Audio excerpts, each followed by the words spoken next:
بسم الله الرحمن الرحیم. شروع اللہ کے نام سے جو بڑا مہربان نہایت رحم والا ہے. اسد اصلی ولی غی چې هغه په جهاد کې د ټولو نه مخکې رواني. دا تاسو لیسه د یو شاعر هغه د حاجي صاحب دغه واورېدو چې زرق برق نه څه نه جوړېږي، 300 صادر او رومبالونه د ځان نه چاپېره کړی، سوندر غوی ځان نه جوړ کړی، سوندر غوی نه څه نه جوړېږي او د جهاد نه په میلونو باندې تختی.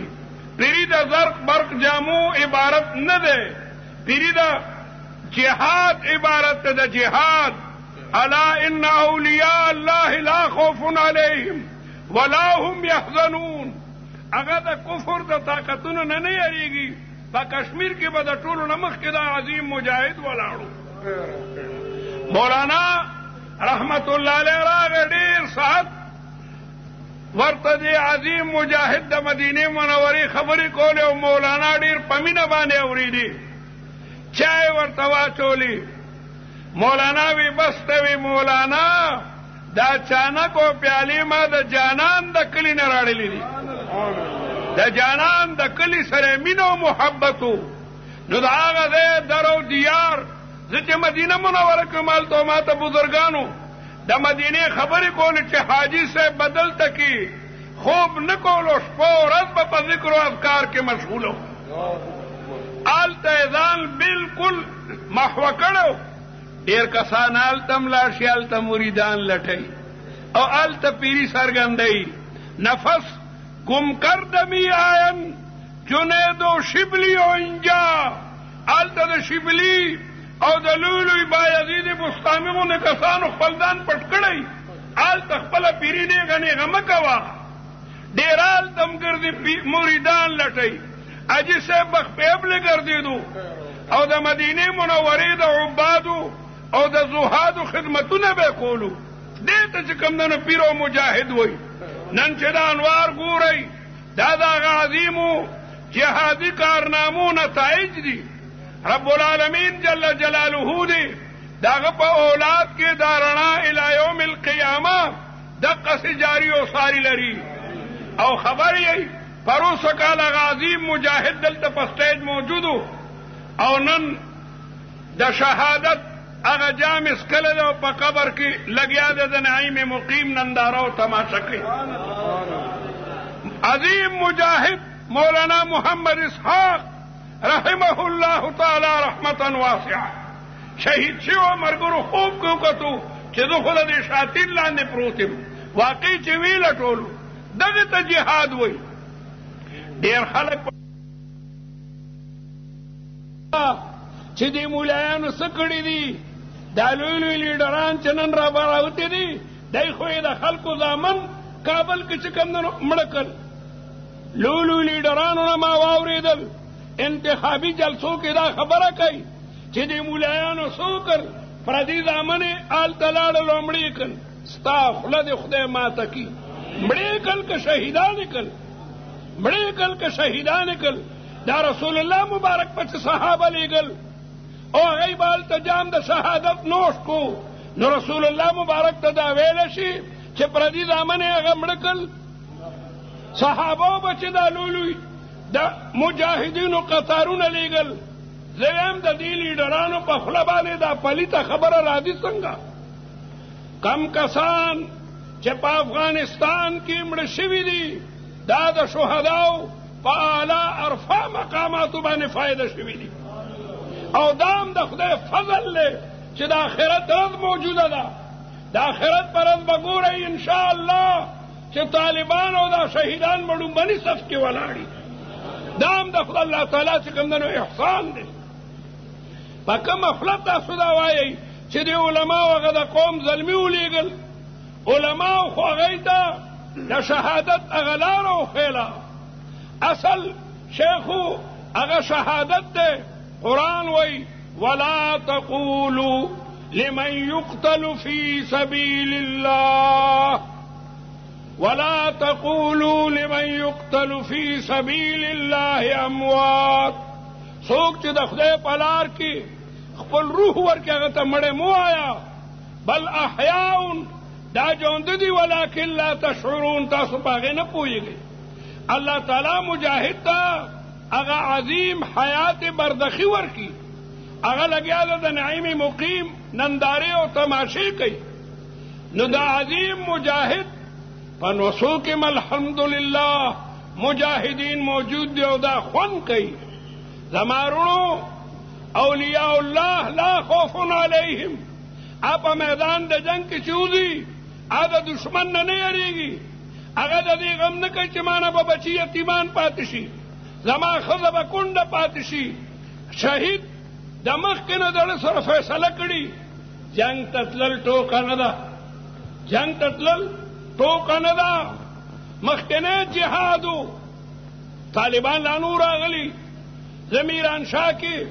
یو پټرول پمپ سره ودرېدم پټرول مو اچولو هغه د پټرول مالک وی کېنئ مولوي صاحب لږ فقط کې ورسره کېناستم یو سپین ږیری په لاسو کې تسبیح وي راته وایي دا ټول د امریکې په دولت دا خلک لګیا دی جنګ کوي دا د امریکې دولت دی میں کاکا تا ته دا خبره مناسبه نه وه ښه ږیره دی او تسبیح دې ملاس کې دي وی نه نه مولوي صاحب ته پسه پوهېږي میں کاکا تو خو غریب مدرس یم دومره طاقت مې نشته خو یو 1,000 روپۍ در کوم سبا دې بوزم هغه ورځو کې جلال الدین حقانی په تور غر باندې جهاد کولو خوست لا نو فتح مې زه دې هلته بوزم صرف هلته کې ته یو 2 غنټې ودرېږه کوم ځای کې چې لګیا دی مجاهدین په لومبني صف کې دي رنګ یې تک زیاړ شو د پیپل پاڼه ترې جوړه شوه فبهت الذي كفر مې دا جهاد په دولت نه کېږي په دې کې هغه مالدار خلک راغلی دی هغه مالدار چې ستا تمام میرانشاه بلکې وزیرستان درته اخیستی شي جهاد دا د یو جذبې ماتحت کېږي یو سړی چې میدان جنگ ته وځي هغه د خپل زړه سره مخکې نه فیصله وکړي چې زه ځم معرکه کاردار ته د دې پته نه لګي چې زما د کپرۍ پرزې به اوله لوځي او که د ډه ټوټې به مې لګیا دی الوځي هغه مخکې نه دا فیصله کړي جهاد د هر یو سړی نشي تللی غټ غټ خلک نشي تللی جهاد ته هغه نوجوان جهاد ته هغه بهادر دي چې هغه د الله تعالی سره مخکې نه عهد و پیمان کړی چې مولا ستا د الهی کلمت الله دپاره ځم او ډېر په بهادرۍ باندې د الله تعالی نه دا سوال کوي نو زما وروڼو دا لیډران اکو بکو وایي چې دې ملایانو پردي زامنو لېږلو هلته شهیدان کړل زما وروڼو دا علما خو قابل صد احترام دي طالبان څوک طالبان اصلي سوچه مسلمانانو طالبان اصلي پښتانو نو تا ما باندې فرض وه چې زما یو ورور ګاونډي هغه لګیا دی شهید کېږي پکار ده چې زه د هغه مدد دپاره ورسم رسول الله مبارک فرمایي انما المؤمنون اخوه تمام مؤمنان خپله کرونه دي رسول الله مبارک فرمایي مثلکم کجسد واحد ستاسو مثال د یو تنې په شان دی فقط نه ګوته چې درد راشي تمام جسم بے قراری رسول الله مبارک به صحابه لېږل د الهی کلمت الله دپاره او صحابه به شهادت هغه خپل سعادت ګڼلو رسول الله مبارک د موتی جنگ ته صحابه لېږي څه وایي ورته رسول الله د مبارکو شونډو نه قربان شم رسول الله په مبارکو شونډو په پاکه ژبه صحابو ته خطاب کوي چې علیکم زید بن حارثه فإن أصيب زید بن حارثه فعليكم جعفر بن أبي طالب وإن أصيب جعفر بن أبي طالب فعليكم ابن رواحه په مدینه کې رسول الله د 3 جرنیلانو د شهادت هغه لګیا د پیغام ورکوي چې ستاسو کمانډر د جنگ هغه زید ابن حارثه دی دا د رسول الله محبوب ترین صحابه د رسول الله د په دوی باندې نیولی په خپل زوی باندې نیولی ورته به زوی وي اول به کمانډر زیدي که زید شهید شي نو بیا به جعفر ابن ابي طالب دی د تر زوی دی او که جعفر ابن ابي طالب شهید شو نو بیا به ابن رواحه جهاد کوي.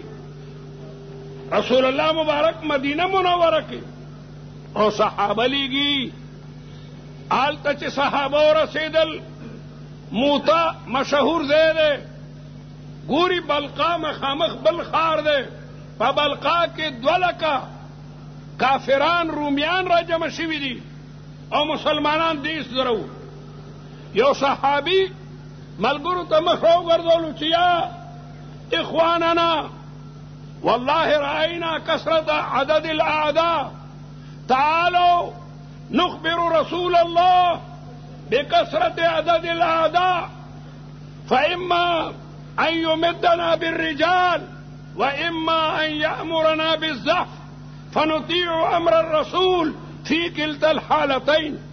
مرګرو دشمن ډیر زیات ته مونږ لګیو راي رسول الله مبارک ته سړی ولېږو او ورته وایي چې دشمن خو ډیر دی نو یا به رسول الله مونږ ته نور کومک او مدد راولېږي او یا به راته وایي جنګ مه کوئ واپس شئ.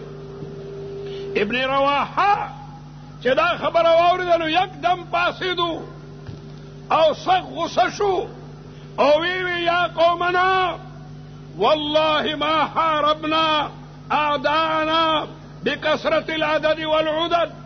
مونږ د دشمن مقابله په مټو او په ډیره وسله نه کړې بل حاربناهم بهذا الدين الحنيف. د اسلام په برکت مونږ مقابله کړې دي. تمام صحابه په یو طریقه جواب ورکو چې قد صدق والله ابن رواحه په خدای مې دې قسمي ابن رواحه رښتیا وایي. بیا د غصې نه ابن رواحه پاسي او یو قصیده اورئ. دا قصیده اوس هم د ابن رواحه شهید په قبر باندې لیکلې ده. تاسو د خدای هغه ځایونو ته بوځئ چې کوم ځای کې موته کې د دغه شهداو قبرونه دي. دغه عظیم مجاهد صحابي په قبر دا قصیده لیکلې ده. لكنني أسأل الرحمن مغفرة وضربة ذات فرع تقذف الزبدا. زه خو د خدای نه د بخښنې دپاره راغلی یم. میدان د شام ته دې ته نیم راغلی چې د شام غرونه وګورم د شام سړي وګورم.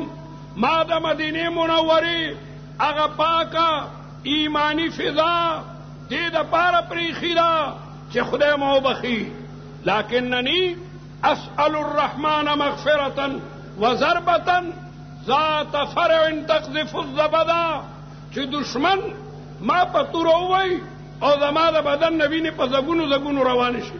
جنگ کوم دشمنان وجنم او ما باندې یو کافر حمله وکړي او طعنة بيد حران مجهزة بحربة تنفض الأحشاء والكبدا. یا ما یو کافر په نیزه ووي چې هغه نیزه زما دړه او زما د جګر نه پورې را پورې وځي. دا غواړم ولي حتى يقال إذا مروا على جدسي يا أرشد الله من غاز وقد رشدا. خلق به زما په قبر تیریږي راته به دعا کوي چې آفرین دی مجاهد ستا په جهاد. نن موږ مولانا اسحاق نوم چلو نو رحمت الله علیه په وایو جهاد هغه یو سړی ژوندی کی. وعلى كل حال دا پاک خلق والله تعالی و یا ایها الذین آمنوا اتقوا الله. اے مومنانو د خدای نه ویریږئ وکونوا مع الصادقین. د رښتونو سره مل وټل شئ. دا حاجی محمد امین مجاهد رحمه الله تعالی رحمتا واسعه او دا اولیاء الله دا شیخ معین الدین اجمیری رحمت الله علیه دا شیخ رحمکار رحمت الله علیه او دا شیخ پیر بابا علیه الرحمت او دا با یزید بستامی او دا داود موصلی او دا حسن بصری او دا محمد ابن سیرین او دا بزرگونو باندې اولیاء چې مونږه دا غي نوملو او دا غي نه پس مونږه وایو رحمه الله. دا صحابي نوملو مونږه وایو رضی الله عنه. دا رښتونی خلق اولئک الذین صدقوا. دا رښتونی خلق دي نو الله تعالی مونږ ته حکم کوي چې خلکو د رښتونو سره شي، د مخلص مجاهد سره شي او د هغه پیر سره شي چې کوم د قرآن او د سنت تابع وي. پیر هغې ته وایي چې هغه د شریعت تابع وي، هغه د رسول الله د سنتو تابع وي او د بدعاتو نه لرې ګرځي. مرحوم ما لیدلی د دارالعلوم حقاني ته به راغی، د علماو سره مینه وه. د دارالعلوم حقانیه په تعریف کې د رسول الله په روضة من ریاض الجنه کې قصیده ولیکله او په ډاک باندې مولانا عبدالحق ته راولیکله، هلته موجوده ده. دیوبند ته به لاړو او د اکابرین دیوبند سره چې کوم دنه لوی تړون او تعلق او صاحب د کشف و کرامتو مولانا لطف الله صاحب د جانگیری دا ډېر لوی عالمو، دا د شانور شاه رحمت الله علیه شاګرد دی او د مولانا محمد یوسف بن نوری صاحب هم سبق او ډېره زمانه نیوټون کې مدرس و. ما ته قصه کوله چې یو ځل حاجی محمد امین صاحب جانگیری ته چا راوستی و، په یو تقریر کې یو حدیث وی هغه ضعیف و. نو ما په اعتراض وکړو چې دا خو روایت ضعیف دی. خیر دا خبره وشوه، حاجي صاحب وخندل. بیا د ختم نبوت تحریک چلیدو، په هغې کې اکابر علما حکومت قید کړ.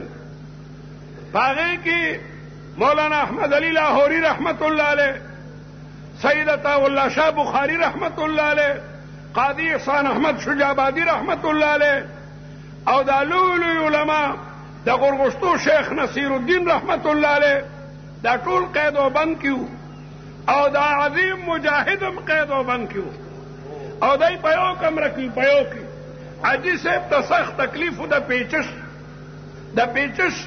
نو مولانا لطف الله صاحب وایي چې ما داروغه ته ووایي چې نن حاجي صاحب کمره کې دننه مه دغه کوپرې د برنډه کې، نو بارنۍ بیت الخلاګانې ښې وي او دننۍ ډېر بېکاره وي، دروازې نه وي چې یو سړی به کېناست او بل به تېرېدو ښکارېدو به. او حاجي صاحب خو د حیا یو لوی غر و. نو ما ووایي چېره ده، نو سپورډن غوسه شو چې چا ته هم دلته اجازت نشته. زه به ډېر خفه شوم او ما سره د حاجي صاحب غم و. د نیمه شپه پاڅېدم ځکه خوب نه راتلو، قسم یې خوړو چې حاجي صاحب بهر برنډه کې ګرځېدو. بیا وی ما سهار پټ تپوس وکړو د هغې سپایانو نه چې کوم په ګیټونو، دې قسم په خدای دروازې خو دغسې بندې وي. بیا به مولانا لطف الله صاحب باقاعده راغی او د حاجي صاحب نه معافي وغوښته چې یو زمانه کې ما تا باندې اعتراض کړی و. ما په خپله دا کرامت چې کوم د حاجي صاحب کتلی دی. دې ته وایي کرامت، دا اصحاب د کشف و کرامتو. نو زما وروڼو د دې علماو دا هغه قربانۍ دی چې نن دلته تاسو د الله ذکر واورېدو. مونږ ته ډېر ملګري وایي تاسو دې ځایونو ته ولې ځئ. ما ته یو خط راغلی و، هلکه ما هغه خو د قرآن او د سنت مطابق خلق دی. هلته کې خو لوی علما راځي، حضرت مولانا عزیز الرحمن صاحب راځي، شیخ الحدیث حضرت مولانا ادریس صاحب راځي، زمونږ د ټولو موقر مخدوم العلماء او خطیب اعظم د بجلیګر مولانا غوندې عظیم شخصیتونه راځي. نو دې ده که خو مونږ حق بیانو او مونږ وینو چې هلته بدعات نشته، مونږ خود په دې. او بل مې حاجي صاحب زندگی ما ته معلومه ده چا خو یو عظیم مجاهد دی، مونږ خو په دې راځو. نو علا کل حال زیات وخت ونه علمه، خو نن یو اهمه مسله ده، د هغې باره کې هم درته لږه رهنمایي کومه. آیت مې درته د قرآن لوستلی دی، یا ایها الذین آمنوا اتقوا الله وکونوا مع الصادقین. نن د ملک حالات زما وروڼو بدل دي. افغانستان نقشه ستا په مخ کې ده. افغانستان کې څه شو؟ د طالبانو څه جرم و؟ امیر المؤمنین ملا محمد عمر چرته یو عیسائی مړ کړی و، چرته یو فرانسیسي مړ کړی دی. قسم په خدای چې یو ماشه به هم هغوی نه مړ کړی او تمام افغانستان هغوی ټوټې ټوټې کو.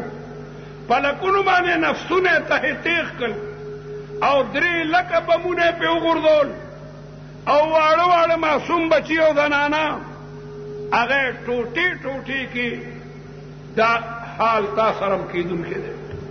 کتا نن د علماء مرسته ونکا او تا په آئنده انتخاباتو کې علماء اسمبلی ته ونه لیږل، قسم په خدای دا جمعتونه بیا به دا نورانی مذهبي محافل نه ویني.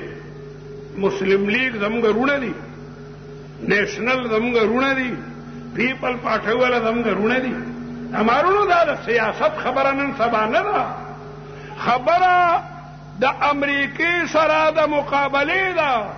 بوش مخکې ویلو چې پاکستان کې 2.5% مسلمانان هم نشته، یعنی په سلو کې 2.5 مسلمانان دي او 97 هغه ټول چې کوم نه بی دینه دي. نو که خدا نه خواسته دا یو څو علما چې قوم منتخب کړي دي او متحده محاذ ته دې الله جزای خیر ورکړي چې هغه د حالاتو نزاکت ته وکتل او ټول په خپله کې یو شو، هغه فروعي اختلاف بالا طاق کې خودو. تا به پرون وی چې خپله مولایان یو نه دي نو مونږ ته لاس وایي. اوس ته دا ګیله روکه ده. اوس زما وروڼو ستاسو د ایمان امتحان ده. ګورئ انتخابات نه دي، د مؤمن د ایمان امتحان ده. ستا په ووټ باندې د ملک تقدیر لګیا ده بدلیږي. په دې ملک اسلامي نظام ستا په ووټ باندې راځي. په افغانستان کې په یو کور کې 10 تنو د شهادت جامونه نوش کړي دي. کلمه آسانه نه ده چې ته د مسلمان یم او د لا اله الا الله محمد رسول الله د دې کلمې دپاره پیغمبرانو قربانۍ ورکړي دي. د دې مبارکې کلمې دپاره د رسول الله مبارک غاښونه مبارک شهیدان شوي دي، صحابه کرام شهیدان شوي دي، تابعین او تبع تابعین. او د دیوبند تاریخ ستا په مخ کې دی. انګریز لیکي چې د میرټ نه تر دهلي پورې د سړک نه دواړو طرفونه ته چې کومې ونې وي، هرې ونې سره موږ یو عالم پانسي کړی دی او ژوند کړی مو دی. او یو انګریز هسټري اف انډیا کې لیکي چې د دهلي یو جیل ته ورالم نو د سوځېدلې غوښې بوی راتلو. ورالم نو علماء په انګارو باندې سملولي وو، سوځېدلي وو، لیکن سات یې نه وته. نو زما پې رحم راغی، تماچه مې ډکه که نو یو مې په تندي باندې ویشتو. ستا علما د هند او اکابرین دیوبند قربانۍ کړي ځکه دا ملک آزاد شوی دی. دا ملک د علماو په قربانو باندې آزاد شوی دی. نو زما وروڼو زمونږ اکابرو قربانۍ ورکړي دي. بزرګان خو ډېري خو اکثر ګوشه نشیني، جهاد ته ډېر کم اولیاء الله راځي. داسې شخصیت چې هغه پیر طریقت می او شاسوار د جهاد می، داسې کسان ډېر کمی. عبدالله ابن مبارک هغه عظیم شخصیت دی چې د طریقتم یو لوی امام، د فقه لوی فقیه، لوی محدث، لیکن جهاد کې به د ټولو نه مخکې ولاړو. د هغه یو ملګری د فضیل ابن عیاض، هغه مکه مکرمه کې په عبادت کې به مشغولو، حلاله مزدوري به کوله او د خانه کعبې طواف او په هغه ځای کې نوافلو تهجد او په تلاوت کې به مشغولو. یو ځل عبدالله ابن المبارک په جهاد کې دی، په جهاد کې یو سړی ورته وی زه خو خانه کعبې ته ځم. نوې زما دا خط زما ملګری فضیل ابن عیاض ته ورسوه. هغه خط کې یو قصیده ورته لیکلې وه، ورته ویلي و یا عابد الحرمین لو ابصرتنا لعلمت انك في العبادة تلعب. لویا قصیده ده او په حرمینو کې عبادت کوونکی زما ملګریا اے فضیل ابن عیاض، یا عابد الحرمین لو ابصرتنا کته زما لګه تماشا وکي ما سره چې کوم مجاهدین په میدان کارزار کې دي او د اعلی کلمت الله د پاره جنگيږي کته لګه زمګه نندارو تماشا وکا لعلمت انك في العباده تلعب تا ته پته لګي چې ته په عبادت کې لوبه کې د مکه مکرمه او د مدینه منوره هغه نورانی فضاګانې زمونږ د سرتاج لیکن عبد الله ابن مبارک ورته چې لګ میدان کاردار ته خراشه کنه دا د جهاد څنګهرم لګو ګورا خبرې فضیل ابن عیاض سوکته دا یو لوی ولی الله د لوی ولی الله هارون الرشید حج ته ورغه او د خانه کعبه غلاف نیولې د ملتزم کی خدای تاسو موږ ټول بار بار بوزي ملتزم چې اوسړېونی سي نو کډیر څنګه دلوي قاسي القلب هغه تم به اختیار جړه چې کوم نه راشي هارون الرشید کوشش کوي لیکن جړه ورته نه ورځي ډیر سات ولاړ دی او دعاګانې غواړي او دا د ماسوتن نموز نه پس واقعا ده وزیر ته وایي چې د خدای انصاف دارا چا عالم ته مې بوزا چا بزرگ ته مې بوزا زما پړس چل شوی د جماعت جړه ناراضي دا بادشاہانو د دې زمانه جرنیلان او بادشاہان دي دا زمانه بادشاہانو دا خدای علماء دشمنان دي هغه به د علماء خدمت ته تل چې چا عالم ته مې بوزا هغه ورته دلته خو عبد الرزاق ابن حمام دی دا لوی محدث دی په 12 جلد کې المصنف لعبد الرزاق چاپ شوی دی او د مخکې ورځو کې تفسیرم چاپ شو دا ډیر لوی سړی دی لاړو بادشاہ وزیر د عبد الرزاق دروازه وډه بوله هغه د دننه आवाज ورکو چې من بالباب دا دروازه څوک ډبای وزیر ورته وی عجب امیر المؤمنین راغله دغه ته روزه یکدم عبد الرزاق ابن حمام روته هارون الرشید سره ترغاړه وته مرحبا ورته وی وزیر ته وی د خدای انصاف دارا امیر المؤمنین خدامګه ملمده زبده غفتم غیره بس هغه د خانه کعبه د طواف نه پس ملتزم کې ولاړو به راتوي چې ما چا عالم ته بوزا هغه ورته ډېری خبرې وکي لیکن د بادشاہ پړ کې رقت او نرمي پیدا نشوه او کافی اشرفای ورته ورکی وزیر ته وای چې بل عالم ته مې بوزا زما د زړه سخواله هغه نه نرمي خدای د خیر کوي الله دې ما ته هدایتو کې معلومیږي معنا سو ګناه شوی د چې خانه کعبه ته راغله مورقت قلبی نشته هغه وی چې دلته سفیان ابن عیینم یو لوی محدث او مفسر دی بیاغه ته مې بوزا دا زمونږ د امام ابو حنیفه رحمۃ اللہ علیہ د پای عالم دی سفیان ثوری سفیان ابن عیینه امام ابو حنیفه رحمۃ اللہ علیہ دا د یو درجه علما دي د خپې صحیحت رشوی وا سفیان ابن عیینه ته دروازه وډه بولا اغم د دنن आवाज ورکو چې من بالباب دا دروازه څوک ډبای وزیر ورته وی عجب امیر المؤمنین راغله سفیان ابن عیینه راغه او د هارون الرشید درجه ورته معلومه وا ترغاړه وته مرحبا او بیا ورته وی چې زبده غوښتم وی بس هغه ورته بلا خبرې وکي لیکن اثر نشو هغه ته بلا اشرفای ورکی وزیر ته وی چې عالم ربانی ته مې بوزا چې مرد قلندر ته زه په ځان یریږم دیجیدل ته عالم د فضیل ابن عیاض خو غډیر غسنا کم دی وی بس دغه مولا ته مې بوزا چې کم غسنا کی د شپې کافی حصہ تیر شوی دا فضیل ابن عیاض تورالو او دروازه وډه بولا هغه بره پچت باندې په خپل عبادت کې مشغولو دای دروازه ډبای هغه چې د نفرو نه فارغه شو، آواز وکړو من بالباب. وزیر ورته وی عجب امیر المؤمنین راغله، داغه دعوت قبول کا.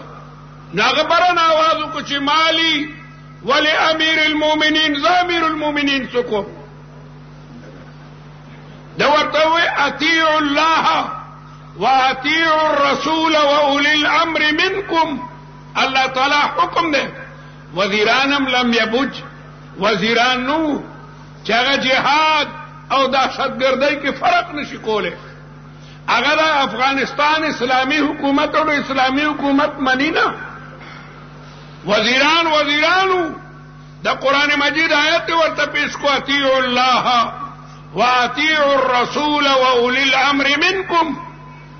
هارون فضیل ابن عیاض ورته جواب ورکوي والله ما فرغت من الله ورسوله، دا خدای او د رسول د کار نه لا فارغ شوی نیمه. وزیرم حیران شو. وزیر ورته وی چې ومن دق بابا کریم فتح، څوک چې د سخی دروازه ډبای نو سخی ورته دروازه لړکای. نو مجبورن فضیل ابن عیاض را کوز شو او دروازه ورته لری کا، او د یو دیوال سره ولاړ دی او د خدای ذکر کوي. په تور تیاره کې بادشاہ ورننه وته او وزیرم. نستاسو تجربه ده چې په تور تیاره کې سړی او کمرې ته ورننه دي نو لاس مخ کې داسې لګي چېرې د ما تندې استرګه سره ټکراو نشي. نو بادشاہ داسې لاس لګي، نو د بادشاہ لاس د فضیل ابن عیاض په لاس باندې ولګېدل. نو فضیل ابن عیاض وی الله د بادشاہ سلامت، دا لاسونه خو درې خمونم زیات نرم دي، کاش چې د دوزخ په اور باندې نسوځي ده. بادشاہ مغزه کې به و سره پریوتو، او لکه څنګه چې یو سړی ګډه لال کی او لطخ به ټکای دغه چې کوم نو حال پیراغه وجد پیراغه، او چې هوش کې راغې نو ماته څه نصیحت وکړو د ورته یو خبره کوله او بادشاہ باندې به وجد راغې او جړل به سو زله او جړل او ټوپونه وال بادشاہ به هوش پروت ته. او دا وزیر ورته جی بس کو اس په رحم وکړه، اوس په لګ رحم وکړه دا داسې ټوپونه وال چې بادشاہ کې زخمی شو. فضیل ابن عیاض ورته دا بادشاہ هارون رشید خسړې ده، کده خنګانو ماغونه فقیر سړی ته بنراتلو. خو تاسو وزیران ډیر خطرناکي، تاسو ورته وایي چې ته خو فرشته، ته خدا سي که تاسو بادشاہانو ته په منکر باندې تنبیه کوله چې دا خبره خنه ده نو دای نه بغلطی نه کیدی. خیر بادشاہ په هوش کې راغی او فضیل ابن عیاض ورته چې بادشاہ سلامت ملمه بس ته ورشه تا زما ډیر وخت چې کوم نه هغه واغشتو بس ته. بادشاہ ورته تا باندې قرضې شته، ما باندې بلا قرضه ده. نو بادشاہ سره بلا اشرفای پاتې وي، هغه ټوله ورته مخې ته کېږي وینا ټوله اشرفای اوچته کا. ما در سره خوکل نو ما سره بد کې، ما در سره خوکل، ما در ته قرآن او حدیث بیان کو. دا پیسې ته په خپل مزدوري ګټلې کړه بیت المال لی، ما ته د بیت المال پیسې ولې راکې؟ بادشاہ ته وی دی په مخه مخه. بادشاہ او وزیر راوته د دروازه بند کا او بادشاہ او وزیر دواړه حیران دي چې فضیل ابن عیاض خو واقعي او قلندر دی. التا فضیل ابن عیاض تخپل بیبي وای، بیبي دا خبره اورېدې. فضیل ابن عیاض ته وای د خدای انصافدارا، پتا خو بلا قرضی دي، تا خو د بادشاہ نه پیسې نه وي غوښتې، هغه خپل درکولې. فضیل ابن عیاض ورته وای ما باندې د خدای قرضی دي، ما ته د بیت المال رقم غشتل مناسب نو. خله ورته غو تا ته ډیره پمینه او محبت تر کولی. بادشاہ دا خبره باروری، بادشاہ ولاړ دی او وزیرم ولاړ دی. د بیا وزیر دروازه وډه بوله یره چې کله پیسې بمږ نه واغشتي هغه وی اوس په خدي خبرې په اثر کړی چوکې راواغسته به تاسو لا ولاړې دغه خبرې اورئ بادشاہ مخ کې او دا ورپسې فضیل ابن وسلام على عباده الذين اصطفى خصوصا على سيد الأولين والآخرين شفيع المذنبين وخاتم النبيين رسول الرحمة ونبي السلام وإمام الهدى محمد المصطفى والمجتبى وعلى آله وأصحابه شموس الفضل وعلام الهدى وعلى من اهتدى بهديهم واستنى بسنتهم ونهج منهجهم ونحى نحوهم وترسم خطاهم من الأئمة المجتهدين والمفسرين والمحدثين والفقهاء والأصوليين والعلماء الربانيين والمجاهدين إلى يوم الجزاء. أما بعد فأعوذ بالله من الشيطان الرجيم. بسم الله الرحمن الرحيم. وبشر الصابرين الذين إذا أصابتهم مصيبة قالوا إنا لله وإنا إليه راجعون. دا اجتماع دا مرحوم و مغفور قاری حافظ کفایت اللہ سے دا انتقال پرملال پا سلسلہ کے منعقدہ دا. یو نوجوان حافظ قرآن دا ایکسیڈنٹ پا حادثہ کے شہید شوے دے.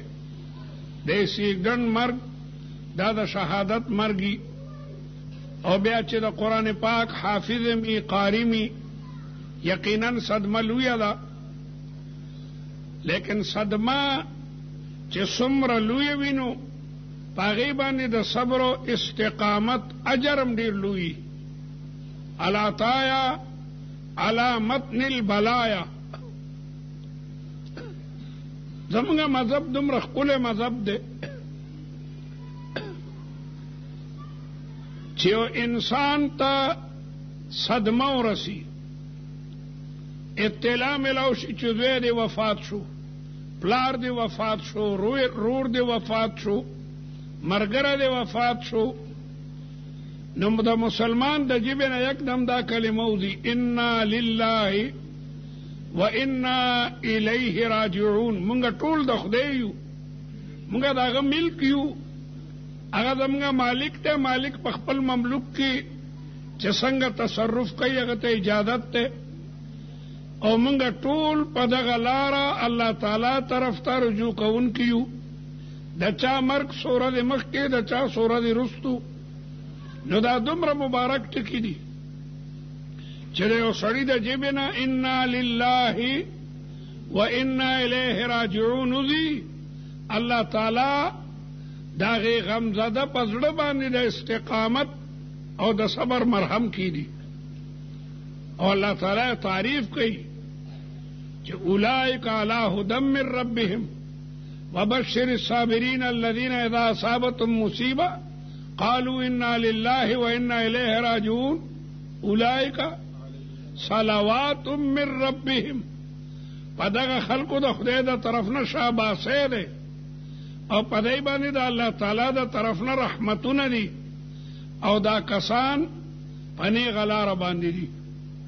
مسلمان به یکدم انا لله و انا الیه راجعون وی. کافران وی یاره که پلان کی ډاکټر ته مو بوتلی وی، پلان کی اسپتال کې مو داخل کړی وی. مومن وی که شلو ډاکټرانو ته مو بوتلی وی که نو، او په شلو اسپتالونو کې د خدای اټله فیصله ده اذا جاء اجلهم لا یستأخرون ساعة ولا یستقدمون. کله چې د انسان مقرر تاریخ د دې جهان نه د سفر راشي، د بیا لوی لوی طاقتونه. ذی القرنین د کل دنیا بادشاہ ده، د تمامی دنیا. قرآن کې الله تعالی وایي ویسألونک عن ذی القرنین. دا خلق تانا د ذی القرنین باره کې تپوس کوي قل ساتلو علیکم منه ذکرا انا مکننا له فی الارض.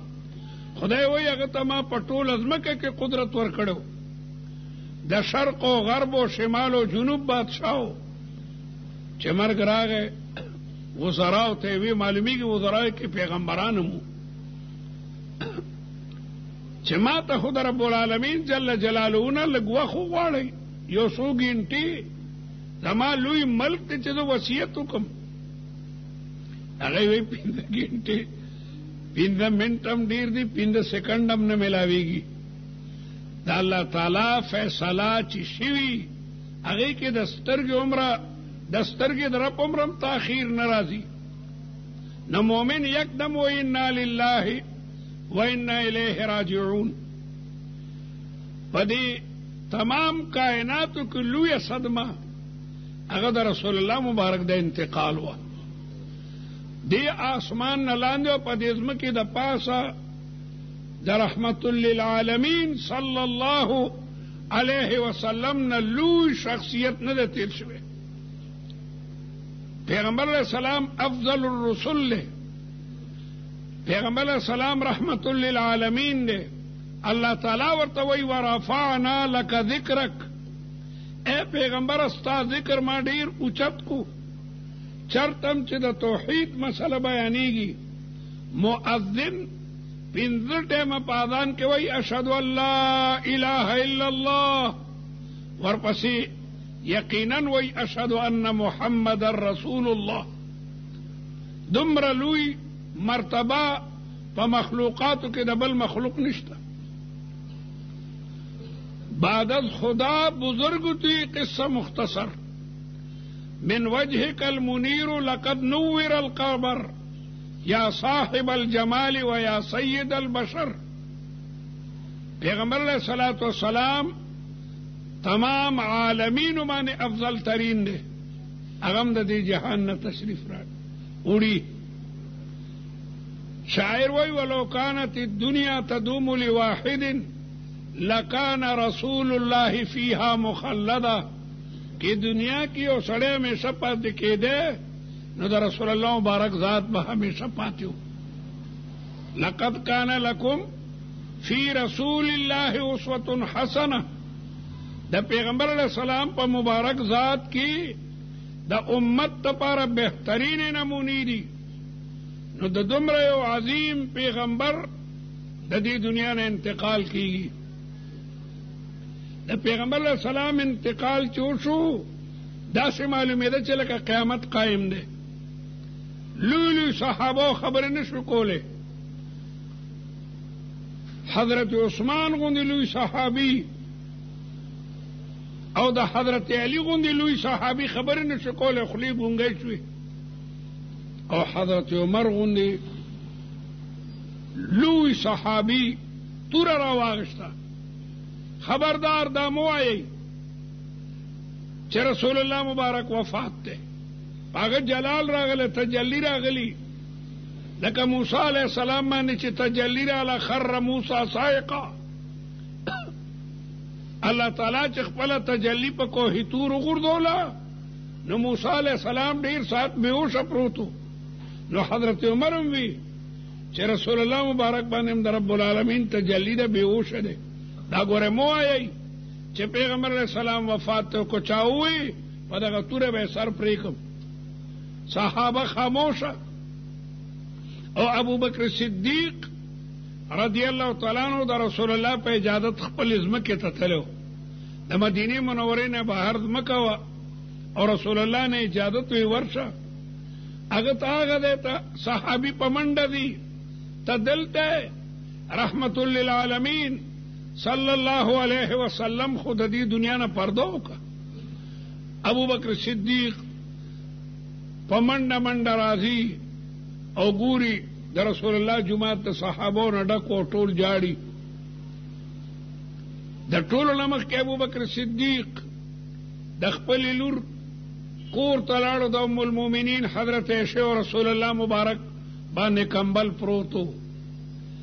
ابو بکر صدیق کمبل د رسول الله د مبارک مخ نه لرې کو او په دغه تندي باندې ښکل کو او وی اشهد انك بلغت الرساله واديت الامانه ونصحت الامه وجاهدت في الله حق جهاده حتى اتاه اليقين. اے خوږه پیغمبره زه گواهی ورکوم چې تا د الله تعالی رسالت او د نبوت پیغام خلکو ته رسولو. کم امانت چې الله تعالی تا ته درکړی او تا هغه خلکو ته رسولو. تا امت ته نصیحتونه وکړل، تا د الله تعالی په لاره کې جهادونه وکړل تر دې چې تا ته مرګ راغی. او بیا د رسول الله په مبارک مخ باندې کمبل واچولو او بیا بهر اوتو او حضرت عمر توره په لاسو کې نیولې ده. همدغه وایي چې ګوره دا مو وایي چې رسول الله مبارک وفات دی. ابوبکر صدیق ورته عمره لږ چپ شه. عمر بیا هم نه چپ کېدو، د غم د وجې نه اخته و. د درې ځله ورته ابوبکر صدیق ووایي. بیا ابوبکر صدیق راغی منبر ته او په منبر باندې خطبه ویله نحمده ونستعینه ونستغفره ونؤمن به.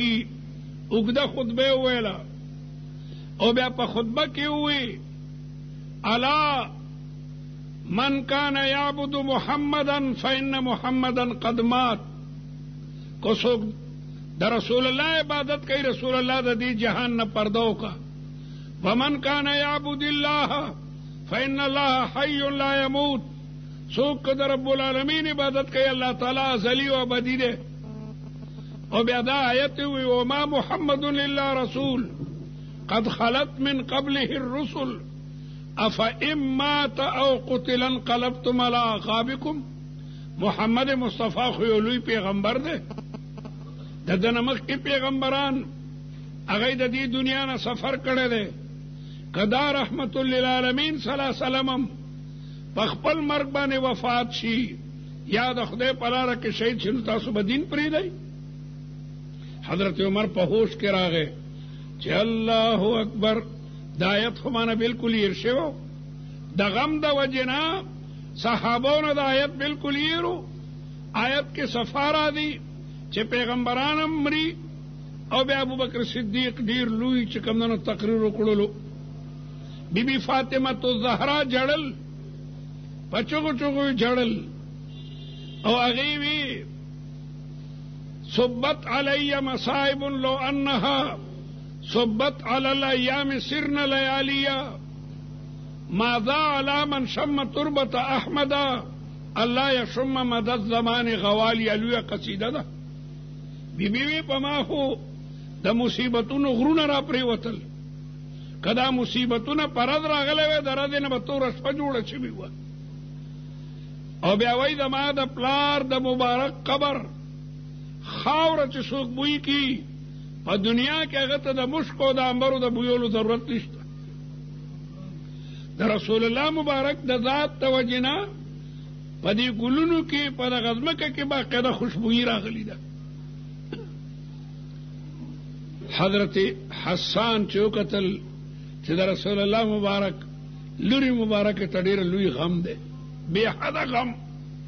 ناغم یو قصیده ورته ویله، اوږده قصیده ده.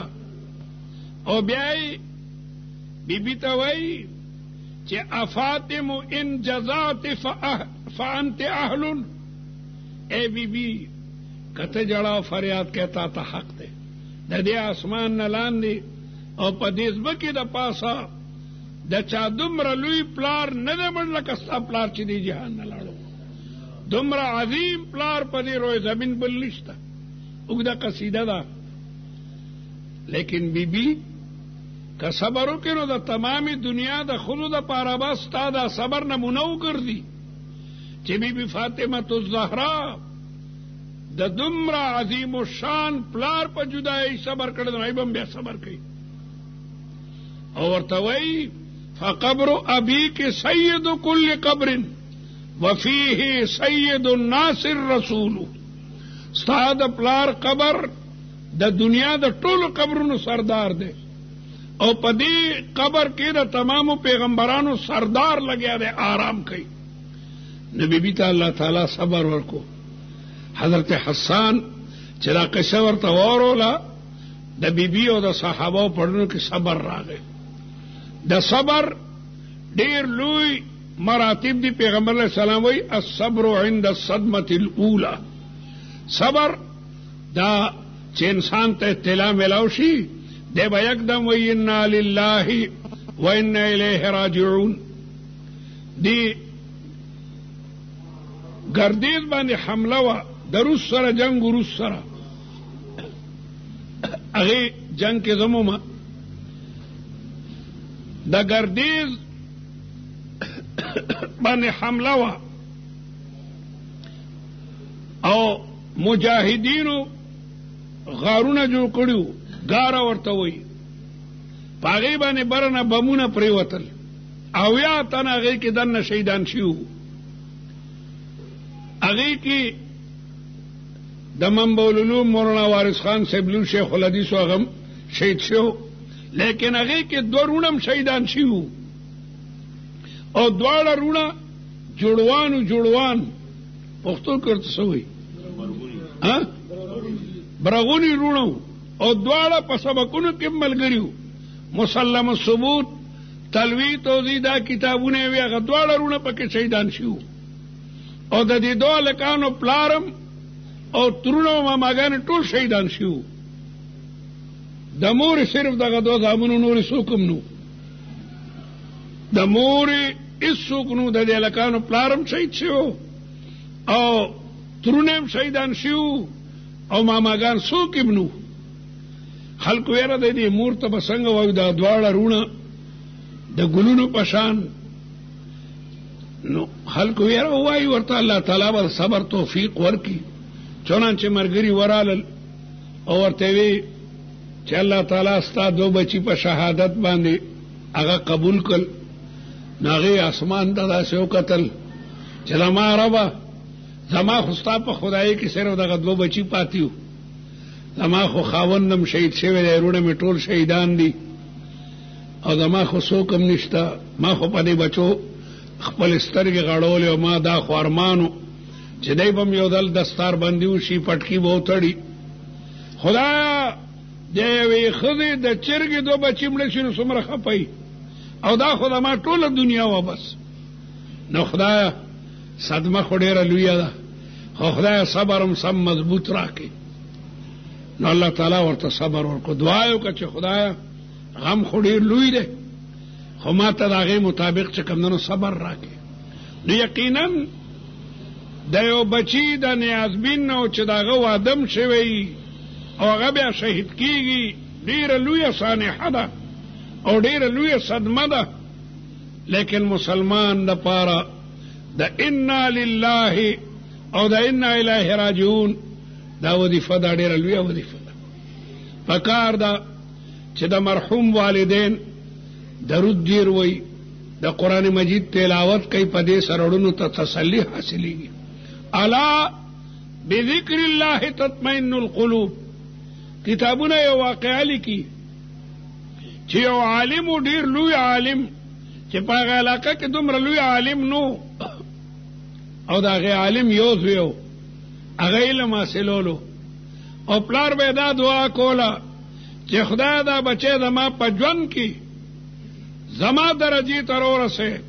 زه خو اوس بوډا یم خلکو ته بخاري شریف مسلم شریف او دا د حدیثو کتابونه بیضاوي او جلالین نشم خیله. خدای چې د په خپلو سترګو خپل بچی وګورم چې زما په مسند باندې کینی الله تعالی بچی ښه عالم کو. دستاربندي وشوه د پلار په ژوند کې د پلار په مسند باندې کېناستو او پلار قتل چې زما بچی د بخاری درس د مسلم او د دې کتابونو درس ډېر اعلی طریقې سره ورکوي.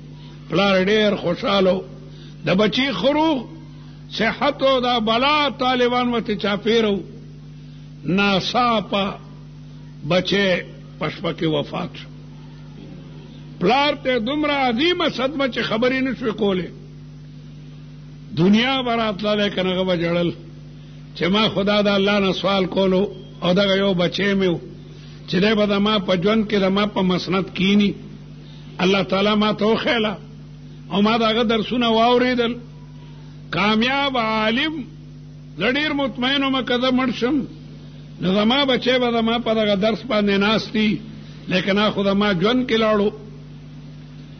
دنیا ورته راتله، آخر یو بادشاه ورته راغی، ویره جي خبر شوی یم چې بلکل ته شپه ورځ جاړې، تا خو به جي مونږ ته نصیحت کولو، چا ته به غم ورسېدو نو ته به رالې.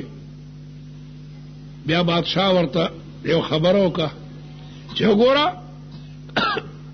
کله چې اولاد سړي دپاره فتنه وي، انما اموالکم و اولادکم فتنه، دا ستاسو مالونه ستاسو اولاد دا تاسو دپاره آزمایش او امتحان دی. او کله چې الله تعالی د صبر باره کې اولئک علیہم صلوات من ربهم ورحمه و اولئک هم تولی غم کې نو د بادشاہ په خبره عالم ورته قرار حاصل شو. بیا دعای ورته وکړه چې دا خو تا دپاره سراسر صلوات دي، رحمت دی او بخنه ده.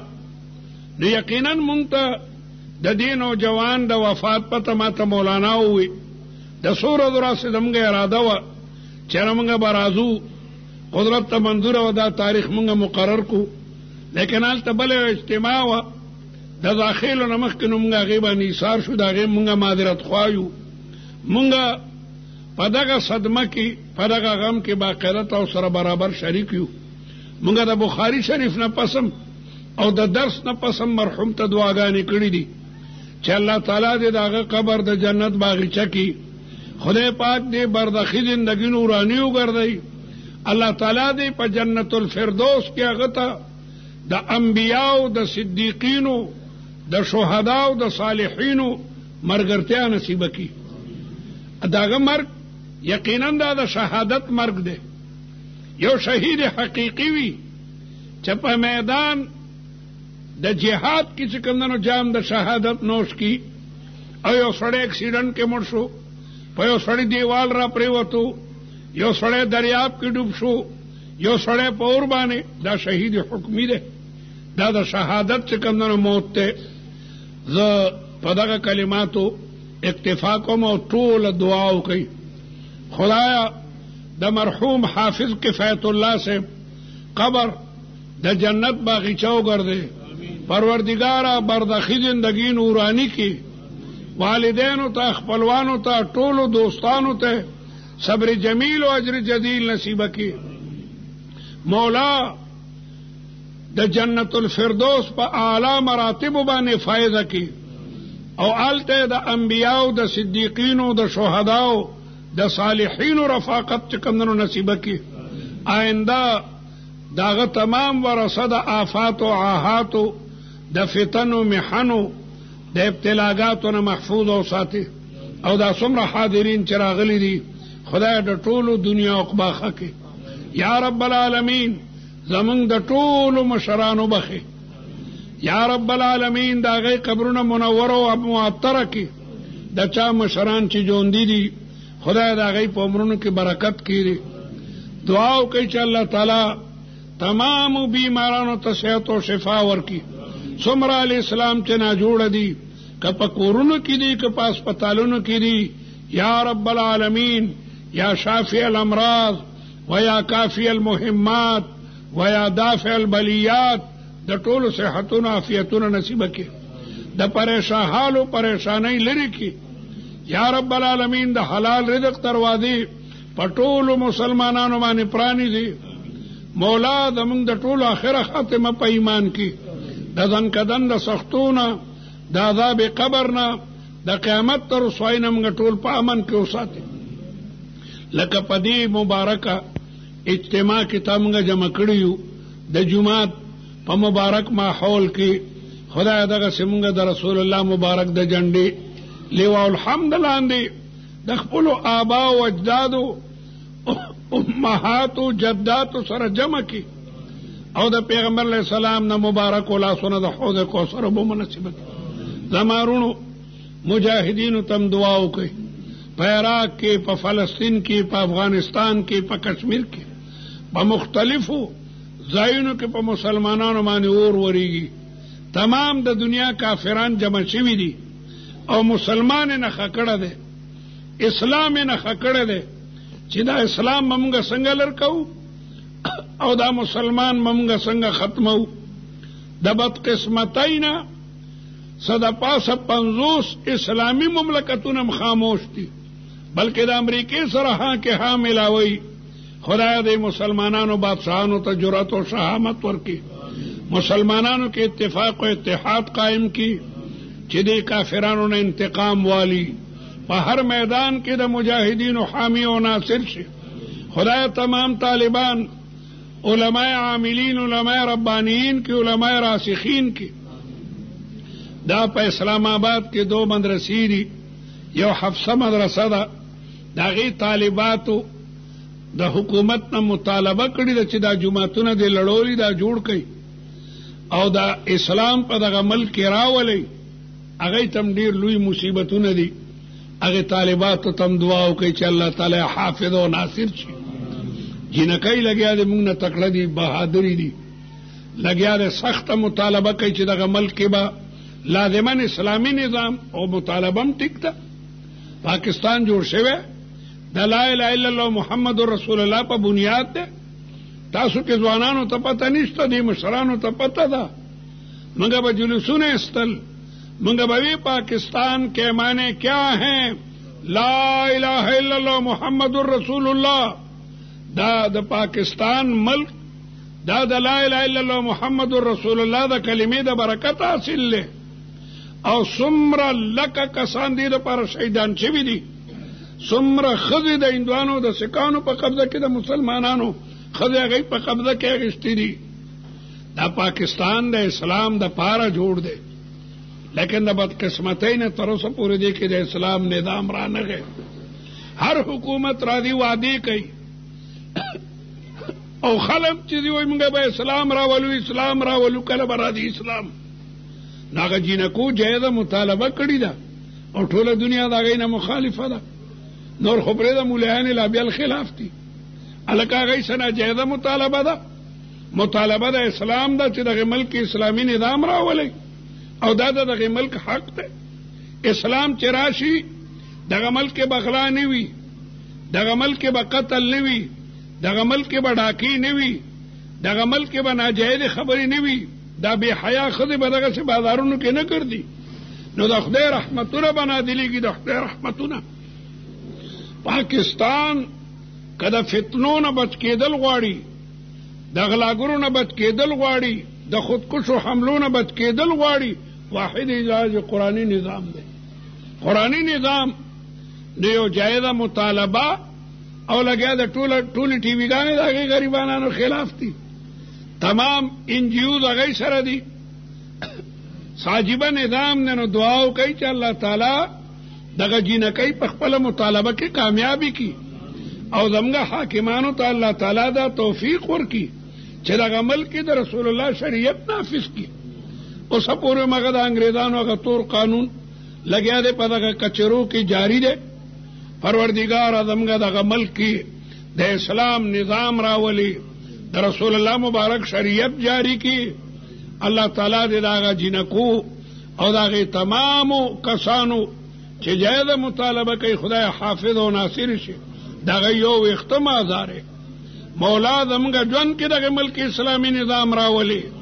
یا رب العالمین د تمام دنیا هر بادشاہی چې د مسلمانانو ده په هغې کې د قرآن نظام راولي، د قرآن رڼاګانې په کائناتو کې خورې کړي، شرق او غرب کې د اسلام جنډې ودرې. ولی میں